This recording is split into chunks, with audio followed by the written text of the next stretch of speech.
চেনে, গাড়ির আওয়াজ যেই শুনেছে সে একদম ছুটতে ছুটতে ওই ঘরে গেছে। দেখো মনে হয় হিসু টিসু করতে, ওই ঘরে নাহলে বাথরুমে গেছে। ও গাড়ির আওয়াজ যেই শুনেছে ওরে বাবা, আর আমাকে এসে ডাকবে, দরজা খুলো দরজা খুলো। হিসু করতে গেলে এখন ঠিক ফটাফট যাই যে ইস্যু করতে, যাতে আগে কি করতো ছোটবেলায় যখন ছোট ছিল এক্সাইটমেন্টে ইস্যু করে দিত, যখন ও বাড়িতে আসতে দেখো চলে এসছে আবার।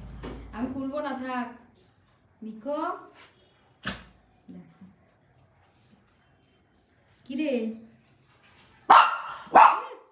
আমি খুলবো না, থাক বাইরে। আচ্ছা পাপা বাইরেই থাকবে, পাপার ঘরে কোনো জায়গা নেই আজকে।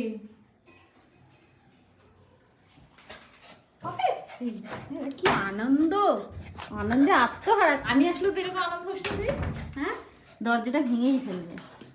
কে এসছে? বাবা, ওরে বাবা, দরজা ভেঙেই ফেলবে।